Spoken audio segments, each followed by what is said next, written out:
sunod po natin ilalatag sa ating mga kababayan.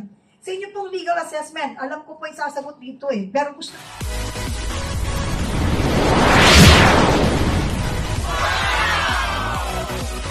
ng taong bayan na marinig at mabas mula po sa inyo mga bibig. At kayo mismo yung nakakakilala sa tunay at tamang batas para sa tao. May nilabag po bang protocol sa paraan ng pag-handle po ng sitwasyon at mga pangyayari nitong nakaraang Mayo 11? Attorney? Well, yung ating konstitusyon mismo ay nilabag nila, no? And they even also violated even their own Rome Statute because sa aming palagay, maski yung Rome Statute hindi nila nasunod, no? Kasi nga po, obligation natin na magkaroon ng cooperation legal mechanism. Yung pagpasa nga natin nung RA 9851, the intention really was to strengthen our local criminal laws. So if the intention was really to strengthen our own local criminal laws, it cannot be used as a ticket, as an excuse to shortcut the proceedings. So sa aming palagay po, nag-violate talaga sa human rights ni Senator Ronald De La Rosa. It violates the International Covenant on Civil and Political Rights. It violates the Universal Declaration of Human Rights. And it likewise violates our criminal laws. Kasi sa aming palagay, yung pagpupursige nila sa pag-aresto, no? As we will be explaining later on, hindi ko ma-explain masyado kasi bordering on na tayo, sub judice, no? But suffice it to state that it may qualify even as kidnapping, no? Attempted kidnapping. Kasi nga po, hindi sumusunod po sa procedure natin dito sa Pilipinas. Yun po ang aking palagay. Attorney, maraming salamat. At ngayon naman po, ipapasa po natin ang mikropono sa atin pong chairperson ng legal committee, ang atin pong napakabait at napakatalinong Attorney Yvette Contacto para po sa segment na talagang inaantay rin po ninyo. Attorney Yvette? Maraming salamat ka, Penny. At mainit din sa usapan, first time maaaring nadinig ng taong bayan ang mga katagang protective custody. Dito sa susunod ko pong katanungan, any of our guests, Attorney Torion, Attorney Jimmy, Attorney Ferdy, may answer this question. Nung nangyari ng May 11, nabalita ko na nasa protective custody si Senator Bato de la Rosa. Maaari niyo po bang paliwanag yung konsepto ng protective custody sa Senate premises at sino po ang nagdesisyon na magbigay ng protective custody kay Senator Bato de la Rosa? I would defer to my very good friend, Attorney Tomasio. Thank you, Bobet. Thank you, Jimmy. Thank you, Yvette, mga kamanjeros y panyeras. Okay, before I answer that, if you would bear with me, and I promise you, this is the first and only time that I will speak dahil mas alam nitong dalawang ito ng mga panyero ko ng pangyayari sa loob. Bibigyan ko lang ng premise yung kung bakit binigyan ng protective custody. And at the same time, yung mga gustong magpaliwanag ay malaman nyo kung bakit nakita nyo naman yung nagpumuputok ang butsi nitong mga abogado natin sa paglabag ng mga karapatan. At ito po, hindi po opinion ang ibibigay ko. I leave that up to the others. And I challenge everyone, including biased media, to fact-check me every step of the way sa sasabihin ko. Okay. Fact yun, brother, no? F-A-C. Fact yun. Fact yun. Fact yun. Ko lang. I-fact check nyo ako kung hindi tama ang sinasabi ko. Para lang makita natin yung konteksto kung bakit sinasabi nila yung mga sinasabi nila, no? Okay, let's go back. Let's start from the very beginning. A very good place to start, sabi nga sa Sound of Music. May ICC warrant. Okay, warrant. Granted, walang argumento dyan. Ang issue, may that be implemented in the Philippines? Bakit pumalag ang bagong liderato ng Senado? Okay, laging sinasabi ng mga tao, may warrant dapat i-implement. Sabi nga ni Attorney Bobet, okay, granted na ang Rome Statute ay valid pa, assuming without conceding, hindi ko sinasabing totoo, granting lang for the sake of argument, para may pag-usapan lang tayo. Anong status ng isang tratado? Hindi po tarantado sila yon. Tratado or treaty sa legal system ng Pilipinas. Nakalagay po sa ating saligang batas at sa civil code, mga treaties na ratifikato ng ating Senado form part of the law of the land. Tama po yan.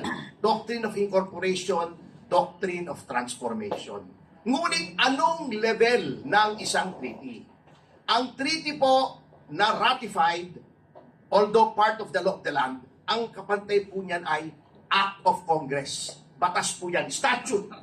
Hindi yan pwedeng manaig sa konstitusyon. Therefore, in implementing a treaty, provision ng konstitusyon natin ang masusunod. Anong sabi ng konstitusyon sa Article 3? Nabanggit na nila, banggitin ko lang ulit.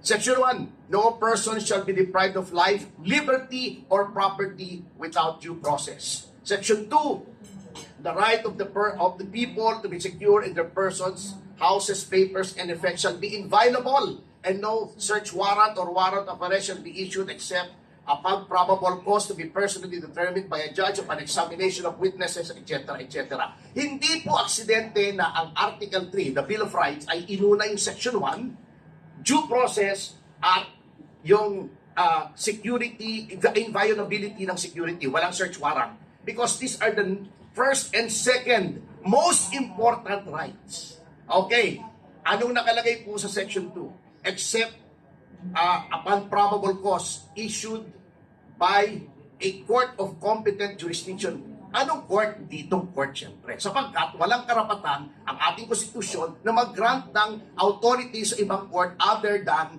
our courts because it is a domestic document, a municipal document. Yan po ang very clear. Okay, ano yung due process na sinasabi sa Section 1? What is due process? Due process is a law that hears before it condemns. Is there such a law?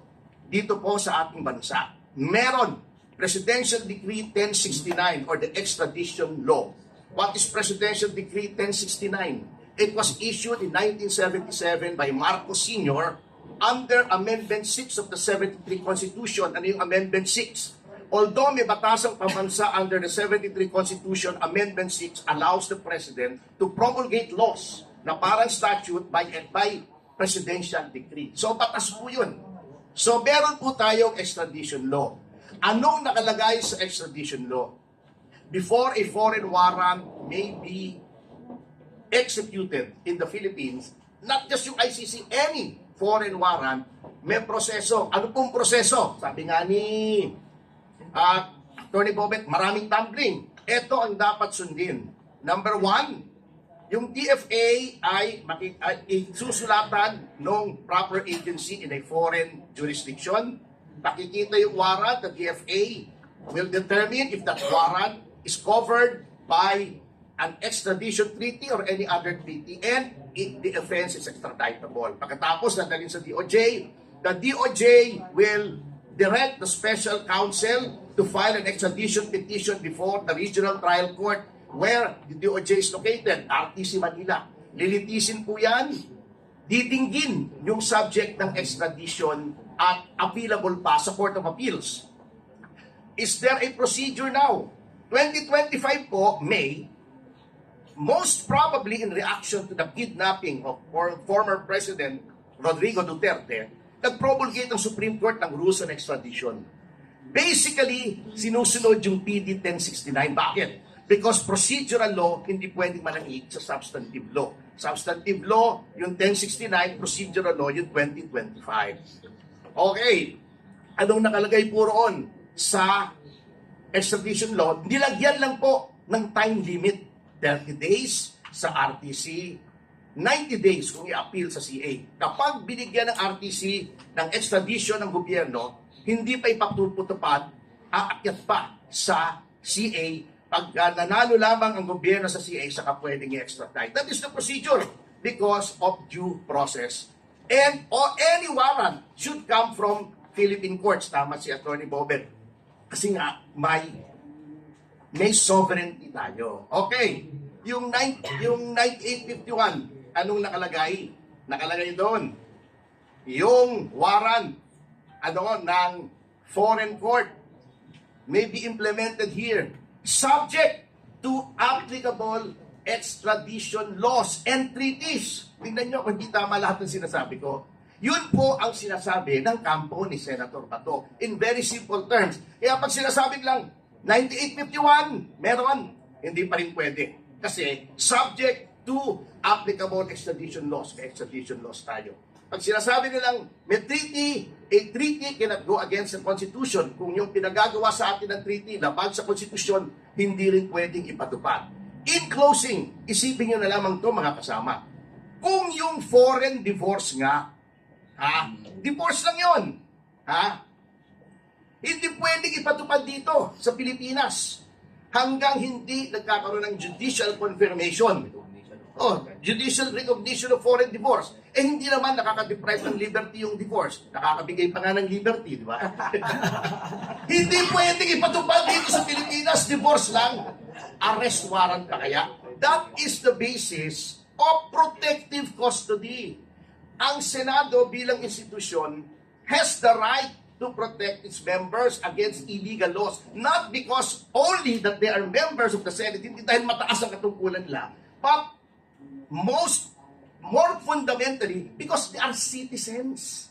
At eto napaka-hipokrito talaga itong mga ito Noong panahon ni Enrile, nakipag-coordinate, I was personally there, I'll have you know. Nasa NBI po ako noon with Mayor Lim.